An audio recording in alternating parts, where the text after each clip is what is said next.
안녕하세요. 저는 이번에 권고 사직 통보를 받은 40대 중년 남성입니다. 제 젊음을 모두 다 바친 회사였는데 정말 억울했습니다. 한편으로 회사의 입장도 이해가 되었죠. 부장 정도 되는 직급의 사람에게는 줘야 할 인건비가 상당하니까요. 제 임금이라면 신입사원 몇 명을 뽑을 수 있으니 말이죠. 원래라면 권고 사직 통보를 받고서 그들이 제시하는 돈을 받고 퇴직하는 것이 맞았습니다. 제 주변 동기들 중에서 나가라는 압력을 받았는데 나가지 않고 버틴 사람은 한 명도 보지 못했거든요. 저도 결국 인사팀과 테이블에 앉을 수밖에 없었죠. 그냥 지금 받을 수 있는 돈이라도 받고 나가는 게 최선입니다. 그러면서 제게 봉투를 내밀더라고요. 하지만 저는 이걸 선뜻 받을 수가 없었습니다. 제게는 부양해야 할 딸이 있었으니까요. 제 딸은 공부도 곧 잘해서 서울 쪽 대학에 진학할 예정인데 그걸 위해서는 제게 많은 돈이 필요했죠. 저는 거절할 수밖에 없었습니다. 그러자 인사팀 직원은 의외로 담담하게 말하더군요. 뭐 그런 걸로 알겠습니다. 다만 앞으로 펼쳐질 일에 대해서는 전부 그쪽 분이 감당하셔야 할 일입니다.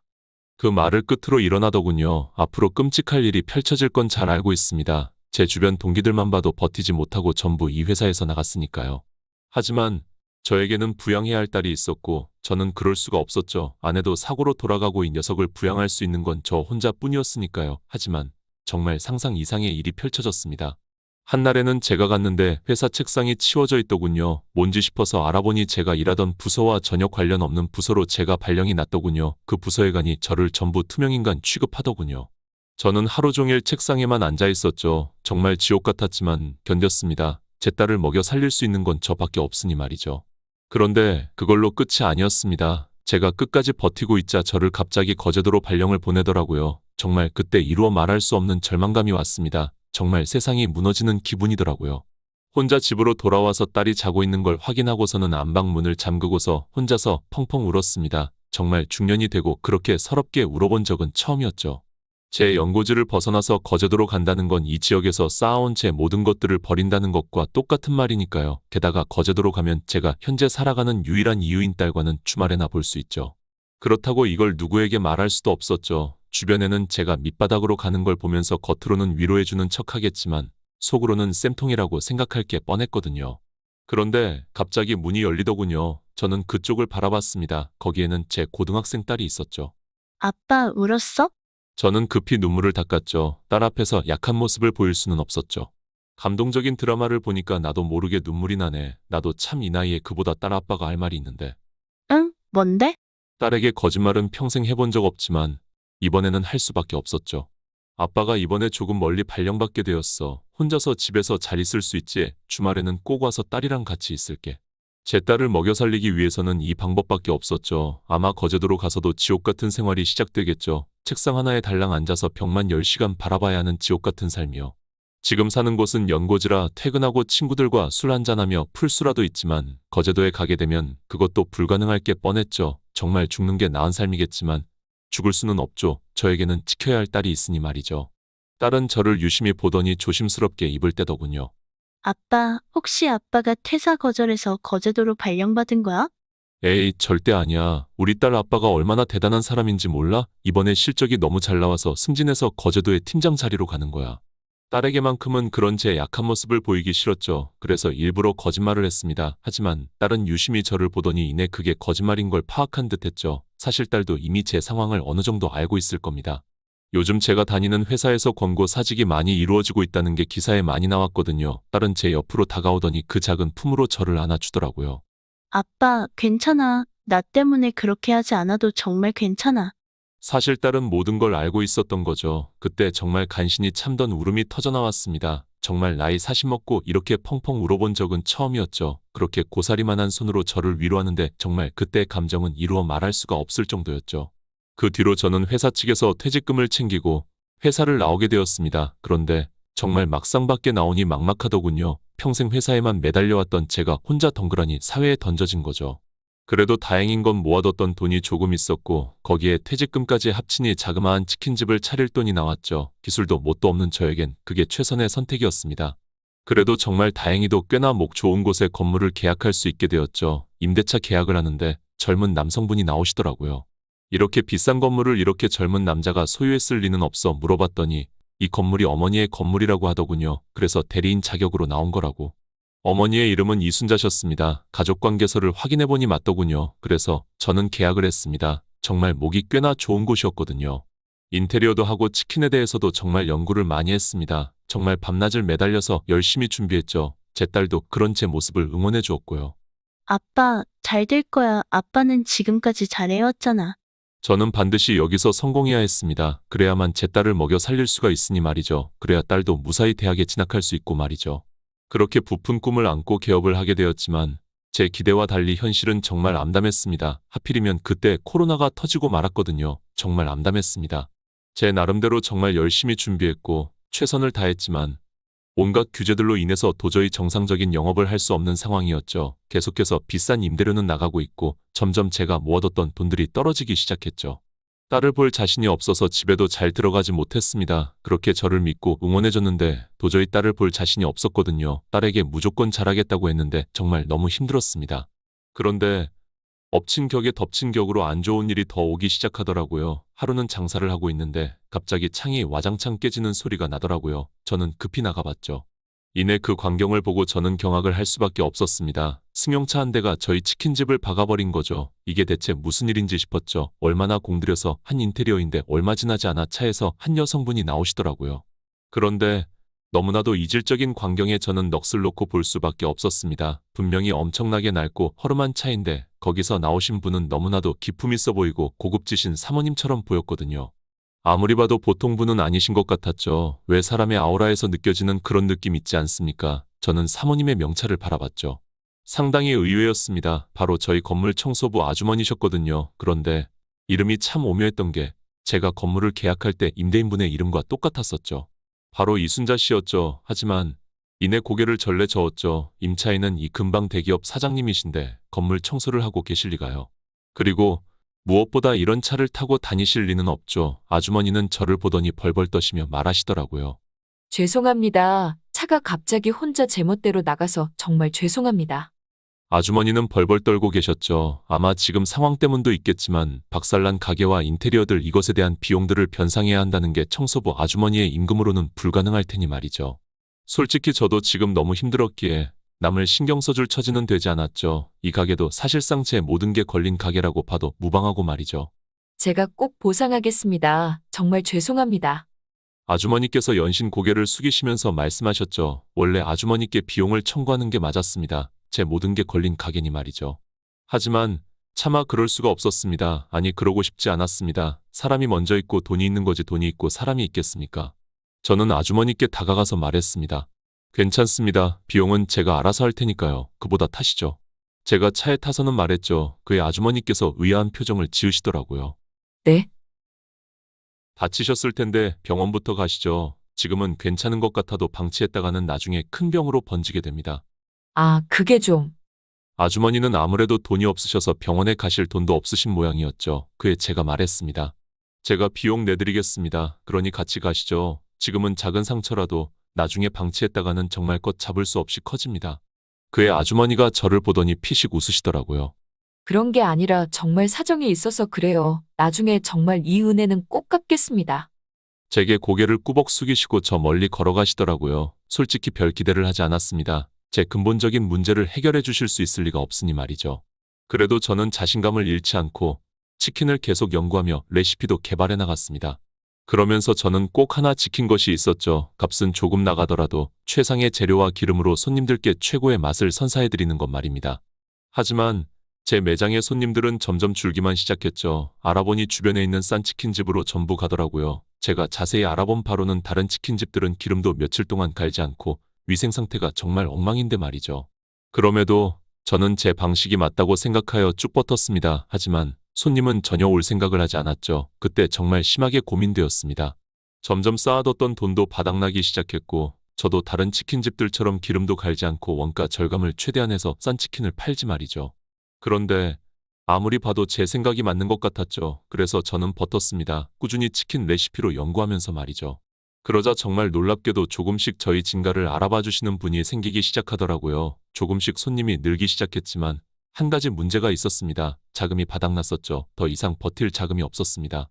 손님이 늘기 시작했지만 아직은 너무 미미한 수준이었거든요. 하지만 어떻게든 지금만 버틴다면 입소문이 퍼지며 지금 상황이 많이 나아질 텐데 말이죠. 그런데 하나 떠오른 게 있었죠. 바로 청소부 아주머니가 주신 명함이셨습니다. 정말 힘든 일이 있으면 이쪽에 연락하라고 하셨죠. 자신이 도와주신다고 말이죠. 정말 지푸라기라도 잡는 심정으로 연락했습니다. 그러니 아주머니께서 얼마 지나지 않아 제가 있는 건물로 오시더라고요. 무슨 일이에요? 자세히 말해봐요. 그에 저는 아주머니께 말씀드렸죠. 사실상 어떤 기대도 하지 않았습니다. 그냥 한풀이에 가까웠죠. 누군가에게 털어놓으면 그래도 속은 조금 시원해지지 않습니까? 저는 사실상 한풀이에 가깝게 제 상황에 대해서 말했죠. 그런데도 아주머니는 제 말을 정말 진지하게 들으시더니 고개를 끄덕이시며 그러더라고요. 저도 선생님의 방향이 맞다고 생각합니다. 원래 장기적인 목표를 이루기 위해서는 성과가 안 나는 구간을 견뎌야 하니 말이죠. 지금 당장 버틸 자금이 없으시다면 제가 도와드리겠습니다. 네? 솔직히 무슨 소리인지 싶었습니다. 최소한 몇 천만 원의 비용이 필요한데 그걸 아주머니께서 주실 능력이 있을 리가요. 저의 그런 표정을 읽으셨는지 아주머니는 제게 종이 하나를 내밀더군요. 그러면서 말씀하셨습니다. 여기 은행에 가서 이 종이 보여주면서 제 이름 대면 대출해줄 거예요. 그것도 엄청 낮은 금리로요. 아마 시중 사업자 대출보다 몇 프로는 쌀 거예요. 솔직히 반신반의했습니다. 지금 대출이란 대출은 다 막힌 상태였거든요. 그야 제가 버티기 위해서 각종 대출을 모두 했으니 말이죠. 제가 지금 받을 수 있는 건 3금융권 대출뿐일 텐데 아주머니께서 제시해 주신 것은 자그마치 1금융권이었죠. 게다가 그것도 1%의 금리로 말이죠. 말도 안 된다고 생각했지만 지푸라기라도 잡는 심정으로 저는 은행에 방문했습니다. 어차피 저에게 선택권은 없으니 말이죠. 은행원분은 제 신분증을 보고 조회하더니 조금 비웃음을 머금으며 말하더라고요. 선생님 신용으로는 대출이 불가능하십니다. 이미 기대출도 너무 많으시고요. 조금의 비웃음이 섞여 있는 태도였죠. 그때 저는 아주머니께서 제게 건네주신 종이를 은행원분께 건네드렸습니다. 그러자 흠칫 놀라시더니 그러시더군요. 이 분과 아시는 사이셨습니까? 순식간에 엄청나게 공손한 말투로 바뀌었죠. 잠깐만 여기서 기다려 주십시오. 이내 그 은행원분은 그 은행의 지점장분이랑 이야기를 하더니 지점장분이 제게 황급히 다가오시더니 그러시더라고요. VIP실로 모시겠습니다. 정말 뭐지 싶었습니다. 난생 처음 들어와 보는 은행 VIP실이었죠. 그뿐이 아니라 지점장분이 저에게 상당히 공손하게 대하시더라고요. 마치 극빈을 모시는 것 같지요. 지점장님께서는 정말 저에게 몇 천만 원의 대출을 1%의 금리로 대출하셨습니다. 그렇게 저는 버틸 자금을 마련할 수 있었죠. 그러자 손님들 사이에서 입소문을 타면서 조금씩 늘어나는 게 보이더라고요. 딸도 정말 자기 일처럼 기뻐해 주었습니다. 아빠, 정말 고생했어. 내가 아빠라면 할 수 있을 거라고 했지? 저도 정말 너무 기뻤죠. 이제서야 성과가 나타나기 시작했으니 말이죠. 하지만 역시나 아직은 적자였습니다. 그래도 상당히 많은 적자폭이 메꿔지긴 했지만 아직은 역부족이었죠. 그렇게 정말 밤낮 없이 일만 하면서 살았습니다. 정말 일에 미쳤죠. 하루는 도저히 몸이 못 견디겠어서 빨리 퇴근하려고 하는데 건물에서 무언가 소란스러운 소리가 들리더라고요. 그쪽을 보니 건물 관리인분이 청소 아주머니를 꾸중하고 있었죠. 아마 대충 상황을 보니 청소 아주머니께서 물을 쏟은 듯했습니다. 물론 복도에 물을 쏟은 건 청소 아주머니께서 잘못하신 것은 맞으나 강도가 조금 심하다 싶었죠. 하지만 임차인 중 그 누구도 건물 관리인을 말리지 못했습니다. 왜냐하면 그 사람에게 밑보였다가는 자칫하면 월세가 올라가거나 계약 해지 통보를 받을 수도 있으니 말이죠. 건물주는 아니었지만 권한은 꽤 있었죠. 다른 건물 임차인들도 그 광경을 지켜보기만 할 뿐 그 누구도 청소 아주머니를 도울 생각을 하지 않았죠. 전부 하나같이 건물 관리인의 눈치 보기 급급했을 뿐이었죠. 하지만 저들처럼 불의를 보고 참으며 살고 싶진 않았습니다. 이성적으로는 안 나서는 게 맞았죠. 이제 슬슬 제 가게가 잘 되고 있는데 괜히 밑보였다가 계약 해지 통보라도 받았다가는 지금까지 쌓아왔던 게 모두 물거품이 되니까 말이죠. 하지만 저는 크게 개의치 않았습니다. 사람이 먼저지 돈이 먼저인가요? 저는 그쪽을 가서 건물 관리인의 손목을 턱 붙잡았습니다. 녀석이 눈을 부라리더라고요. 너 누구야? 이내 녀석이 저를 보더니 피식 웃으며 말하더군요. 정말 가사롭다는 듯이 저를 보면서 말이죠. 너 1층에 치킨집 하는 녀석이지? 이거 나중에 감당할 수 있겠어? 너 같은 인간한테 꿇고 사느니 차라리 서서 죽을게. 녀석은 제 팔을 뿌리치려 했지만 제게 힘으로 안 된다 싶었는지 그러더군요. 알겠으니까 놔봐. 제가 팔을 놓자 녀석은 제게 가래침을 칵 뱉고 돌아가더라고요. 너 두고 봐. 내가 어떻게 하는지 지옥을 맛보게 해줄게. 그 뒤로 사람들은 슬금슬금 자리를 피하기 시작하더군요. 아마 재미있는 구경거리가 끝나서였겠죠. 그 자리에는 청소 아주머니와 저만 남았습니다. 아주머니는 제게 오시더니 고개를 꾸벅 숙이시더라고요. 죄송해요. 괜히 저 때문에. 아닙니다. 사람이 먼저죠. 그의 청소 아주머니께서 저를 보시더니 무언가 오묘한 표정을 지으시더니 이내 말씀하시더라고요. 잠깐 커피 한 잔 안 하실래요? 좋습니다. 제 가게로 가시죠. 저는 이내 주방에서 끓인 커피를 아주머니가 계신 테이블에 놔뒀습니다. 이내 아주머니와 단 둘이 앉아 있었죠. 그런데 저는 도저히 대화에 집중할 수가 없었습니다. 겨우 궤도에 올랐는데 그 녀석한테 밉보인 것 때문에 쫓겨날 거라는 사실이 계속 저를 괴롭혔거든요. 그의 아주머니께서 눈치채셨는지 그러더라고요. 걱정하지 마세요. 선생님이 이 건물에서 쫓겨날 일은 전혀 없으니 말이죠. 아주머니께서 말씀하시더라고요. 솔직히 말하면 말도 안 되는 소리라고 생각했지만 왜인지 기시감이 들었죠. 이전에도 비슷했던 상황이 있었으니 말이죠. 그러니 선생님은 괜한 걱정하시지 말고 본질에 집중하시면 될 것 같습니다. 솔직히 말하면 전혀 근거가 없었지만 아주머니의 말은 왜인지 믿음이 갔습니다. 이전의 경험 때문일까요? 아니면 그 말에서 느껴지는 행동과 기품 때문일까요? 선생님이 어떻게 하고 계신지 저에게 말씀해 주시겠습니까? 저도 같이 고민해 보겠습니다. 그에 저는 선생님께 말씀드렸습니다. 주변의 치킨집들은 기름도 갈지 않고 재료도 재사용하고 엄청나게 낮은 퀄리티지만 저는 비록 가격대는 조금 있지만 기름을 매일 갈고 비싼 재료만 쓴다고 말이죠. 그의 아주머니는 저를 보시더니 피식 웃으시며 말씀하시더라고요. 저도 선생님의 방향이 맞다고 생각합니다. 지금 방향은 맞으니 그대로 밀고 나가시면 될 것 같습니다. 네, 저도 제 방향성은 맞다고 생각하지만 차마 그 뒷말은 잊지 못했습니다. 건물 관리인에게 대들었으니 조만간 월세가 왕창 오르거나 쫓겨나겠지만요. 제가 말씀드렸잖아요. 그 부분은 전혀 걱정하지 말라고. 선생님같이 좋은 분이 왜 쫓겨나겠습니까? 그보다 다른 고민은 없으십니까? 다른 고민이라면 저는 말하기를 망설였죠. 이런 건 누구에게도 말하기 싫었으니 말이죠. 하지만 아주머니께서 저를 쳐다보는 온화한 미소를 보고서는 도저히 말을 하지 않을 수가 없었죠. 이 주변 대기업에 다니시는 분들을 유치하기가 너무 어렵다고 말이죠. 그의 아주머니는 고심하시는 듯 하시더니 갑자기 제 옆 의자에 앉으시더라고요. 갑자기 느껴지는 향기로운 냄새에 정신을 잃을 것 같았습니다. 그런데 그뿐 아니라 갑자기 아주머니께서는 제게 어깨 동무를 하시더라고요. 옆을 보니 어깨 동무를 한 채로 휴대폰 셀카 모드를 하고 계시더라고요. 이쪽 바라보시면서 웃으세요. 이내 아주머니께서 사진을 찍으시더라고요. 그러면서 제게 웃으시며 말씀하셨습니다. 그 부분도 조만간 해결될 겁니다. 그 말을 하시더니 시계를 보시고서는 일어나시더라고요. 그럼 저는 이만 먼저 들어가 보겠습니다. 무슨 말인지 싶었죠. 그 당시에는 이해가 안 됐던 게 당연했습니다. 그런데 그 다음날 정말 놀라운 전화를 받을 수가 있었죠. 갑자기 제가 임대료를 내지 않아도 된다는 통보를 받았죠. 왜 그런지 알아보니 건물주분께서 1층 분께는 돈을 받지 않겠다고 했다고 하더군요. 설마 싶었습니다. 동명이인이 아니고 정말 그 아주머니가 건물주 분이셨는지 말입니다. 그리고 정말 그 건물주가 맞다면 아마 이 근처 대기업의 사장님이실 텐데. 그리고 정말 거짓말같이 다음날부터 이 주변의 회사원들이 점심이나 저녁 시간에 이 치킨집에 많이 방문하기 시작하시더라고요. 그래서 제가 대체 이게 무슨 일인가 싶어 사원분들께 여쭤봤습니다. 갑자기 이렇게 많이 방문하시는 이유가 무엇인지 말입니다. 그러니 사원분께서 제게 사진을 한 장 보여주시더라고요. 거기에는 저와 청소 아주머니가 같이 찍은 사진이 있었습니다. 저희 회사 사장님이 여기 치킨집에 와서 자주 드셔서 저희 직원 사이에서 엄청 유명해졌거든요. 정말 놀랄 수밖에 없었죠. 정말 청소 아주머니가 바로 대기업 사장님이셨으니 말이죠. 저는 급하게 아주머니의 명함으로 전화를 걸었습니다. 혹시 설마 선생님께서? 이내 전화 너머로 익숙한 음성이 들려왔죠. 네, 맞아요. 제가 힘든 일 있으면 말하라고 했잖아요. 도와준다고 앞으로도 힘든 일 있으면 말해요. 제가 도와줄 테니. 왜 저한테?